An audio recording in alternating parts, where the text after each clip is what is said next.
Bismillahirrahmanirrahim. Assalamualaikum warahmatullahi wabarakatuh.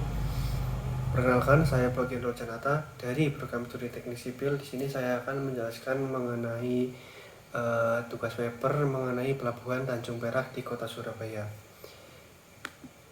Yang pertama yaitu pendahuluan. Pelabuhan merupakan tempat yang terdiri dari fasilitas daratan dan perairan dengan batas-batas tertentu yang digunakan sebagai tempat kegiatan pemerintahan dan pengusahaan. Tanjung Perak merupakan pelabuhan terbesar kedua di Indonesia setelah Pelabuhan Tanjung Priok di Jakarta. Dikenal sebagai Golden Gate of East Indonesia, menjadi pusat koleksi dan distribusi barang untuk kawasan timur Indonesia. Memiliki total luas kawasan 1.574 hektar, terdiri dari 1.029 hektar perairan dan 545 hektar daratan. Berperan penting dalam mendukung konektivitas dan perekonomian baik skala nasional maupun internasional. Selanjutnya itu ada sejarah. Yang pertama ada era awal.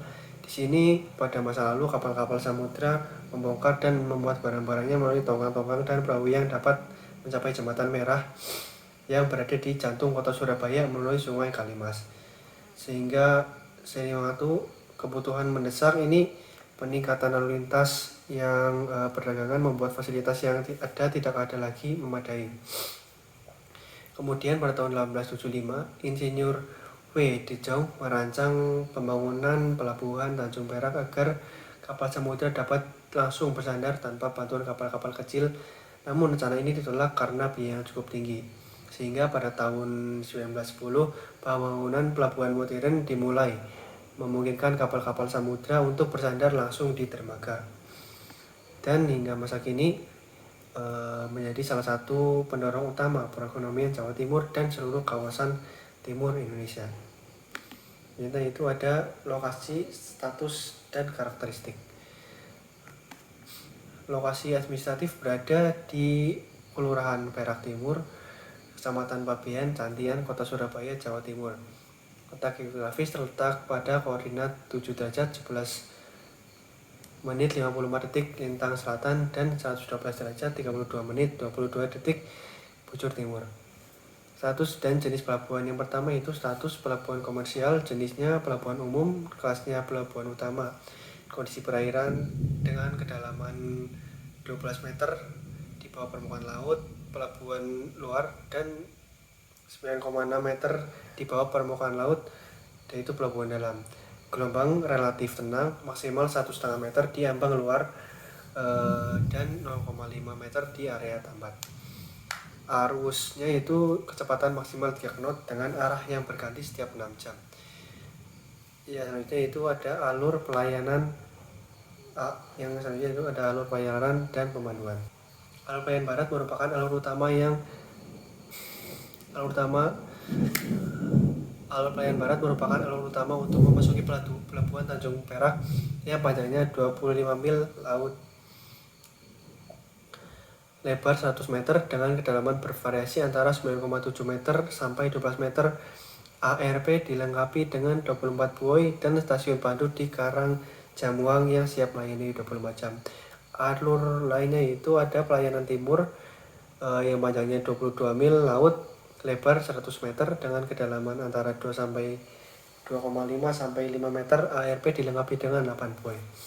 Pemanduan di sini pelabuhan ini wajib dipandu untuk menjamin keselamatan bagi kapal-kapal di area pelabuhan. Tanjung Perak telah disiapkan beberapa orang pandu. Mereka siaga di stasiun Karang Jamuang dan siap melayani tugas pemanduan selama 24 jam. Itu adalah layout existing Pelabuhan Tanjung Perak. Pelabuhan Tanjung Perak memiliki tata letak yang terorganisir yang menunjang berbagai fungsi. Yang pertama ada zona terminal, yaitu area utama untuk kegiatan untuk bongkar muat. Ada zona industri, port associated industry, kawasan industri yang terintegrasi dengan pelabuhan. Zona bisnis, pusat perdagangan. Zona perkantoran bisnis maritim, yaitu pusat administrasi dan manajemen. Zona konsolidasi dan distribusi barang, yaitu area untuk pengumpulan dan penyaluran kargo. Selanjutnya ada fasilitas pendukung meliputi terminal truk, fasilitas umum, dan jalur hijau atau ruang terbuka. Selanjutnya ada fasilitas umum dan penunjang. Pelabuhan ini dilengkapi dengan fasilitas yang sangat lengkap untuk mendukung operasional 24 jam. Yang pertama ada pelayanan air bersih, supply dari PDAM melalui pipa di dermaga dan tongkang air dengan kapasitas 1000 sampai 1500 ton per hari. Selanjutnya ada pelayanan bunker. Ini disediakan oleh Pertamina dan swasta melalui pipa dermaga, tongkang, dan mobil tangki. Selanjutnya itu ada rumah sakit pelabuhan. Ini beroperasi selama 24 jam dengan kapasitas 100 tempat tidur dan dilengkapi layanan gawat darurat. Selanjutnya ada pemadam kebakaran siaga 24 jam untuk mengantisipasi dan menangani risiko kebakaran di area pelabuhan. Selanjutnya ada docking dan perbaikan kapal. Terdapat banyak perusahaan yang melayani jasa docking, perbaikan, hingga pembuatan kapal. Selanjutnya ada terminal-terminal di Pelabuhan Tanjung Perak. Yang pertama ada Terminal Jamrut. Ini untuk kargo seperti kargo dan penumpang. Yang kedua ada Terminal Berlian, itu untuk melayani curah cair, curah kering, dan peti kemas domestik maupun internasional. Yang ketiga ada Terminal Nilam dan Mirah. Ini dikhususkan untuk kargo antar pulau. Yang keempat ada Terminal Kalimas, yaitu melayani kapal-kapal lokal dan kapal layar motor. Yang kelima ada Terminal Penumpang Gapura Surya dan Nusantara, fasilitas modern dengan total kapasitas ribuan penumpang. Itu Terminal Roro untuk melayani bongkar muat kendaraan. Yang ketujuh ada Terminal Peti Kemas, fasilitas canggih seperti pusat kegiatan ekspor impor peti kemas. Selanjutnya itu ada peralatan bongkar muat modern. Untuk menunjang kelancaran operasional, pelabuhan didukung oleh berbagai peralatan modern. Yang pertama ada peralatan utama peti kemas, yaitu quarry crane 10 unit, RTG 23 unit, reach stacker 3 unit, head truck 54 unit. Ini selanjutnya itu armada kapal penunjang. Kapal tunda ada 10 unit, kapal pandu ada 4 unit, kapal kepi ada 5 unit. Peralatan lainnya seperti forklift, translainer, chassis, dan mobil PMK.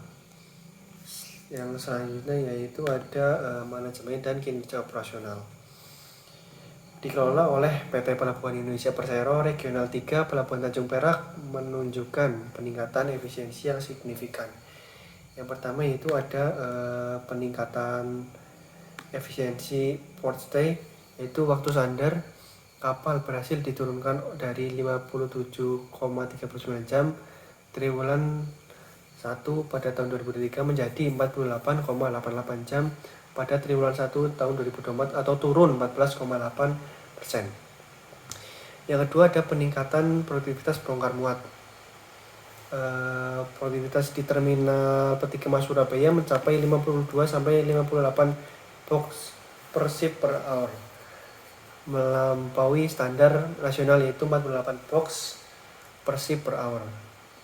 Selanjutnya itu ada digitalisasi layanan. Penerapan sistem digital seperti in-appointment dan terminal operating system untuk mempercepat layanan. Nah, 10 yaitu ada selanjutnya yaitu ada statistik arus barang dan penumpang. Tren aktivitas di Pelabuhan Tanjung Perak menunjukkan pertumbuhan positif yang konsisten. Berdasarkan tabel statistik operasional tersebut, dapat dijabarkan data kinerja dari tahun 2020 hingga 2025. Pada tahun 2020, di tengah kondisi pandemi COVID-19 yang menyebabkan penurunan aktivitas arus peti kemas sekitar 1.050.000 TEUs dengan arus penumpang sekitar 800.000 orang dan arus kendaraan 280.000. Produktivitas bongkar muat pada tahun ini berada di angka kurang lebih 45 box per ship per hour. Memasuki tahun 2021 terjadi pemulihan pasca pandemi yang ditandai dengan kenaikan arus peti kemas menjadi kurang lebih 1.080.000 TEUs, penumpang menjadi 950.000 orang, kendaraan 300.000 unit, dan produktivitas bongkar muat meningkat menjadi 47 box per ship per hour. Tren kenaikan ini terus berlanjut pada tahun 2022, di mana arus peti kemas mencapai 1.132.000 TEUs, penumpang kurang lebih 1.200 orang, dan kendaraan 325.000 unit, dengan produktivitas 48 box per ship per hour. tahun 2023 menjadi puncak lonjakan penumpang dan kendaraan. Arus peti kemas hingga Oktober mencapai 1.193.587 TEUs. Arus penumpang pada kuartal keempat mencapai 1.422.380 orang dan arus kendaraan tercatat 365.620 unit. Produktivitas pada kuartal 4 juga meningkat signifikan menjadi 58,2 box per per hour. Pada tahun 2024, arus peti kemas diperkirakan mencapai 1.240.000 TEUs. Selama periode lebaran tercatat 247 penumpang. Sementara pada periode Natal dan Tahun Baru terdapat 41 kapal. Produktivitas pada kuartal pertama adalah 48,8 box per per hour dengan catatan efisiensi penting berupa penurunan waktu standar kapal portage sebesar 14,8%. Kinerja awal tahun 2025 menunjukkan tren yang sangat positif. Dalam periode Januari hingga April, arus peti kemas sudah mencapai 498.727 TEUs. Sementara pada periode Nataru 2024-2025 tercatat 147.383 penumpang dan arus kendaraan diprediksi naik 12 hingga 20%. Produktivitas pada bulan Januari 2025 tercatat sebesar 52 box per hour. Saja yaitu penutup, ada kesimpulan. Kesimpulan pertama, Pelabuhan Tanjung Perak ini memiliki zonasi yang jelas untuk mendukung fungsi operasional, industri, komersial, dan administrasi. Yang kedua, merupakan pelabuhan umum komersial dan pelabuhan laut yang melayani rute domestik serta internasional. Yang ketiga, didukung oleh dua alur pelayanan utama, barat dan timur, yang mengakomodasi berbagai ukuran kapal. Yang keempat, dilengkapi sarana prasarana dan peralatan canggih yang menunjang seluruh kegiatan pelabuhan secara efisien. Ada rekomendasi yang bisa dilakukan, yaitu pertama, melakukan penelitian lapangan langsung untuk mendapatkan data primer yang lebih akurat. Yang kedua, terus meningkatkan pengembangan inovasi teknologi menuju smart port untuk meningkatkan daya saing global. Yang ketiga, melakukan penelitian lebih lanjut mengenai implementasi program Green Port untuk pembangunan yang berkelanjutan. Sekian, terima kasih. Bila ada salah kata, saya mohon maaf. Assalamualaikum warahmatullahi wabarakatuh.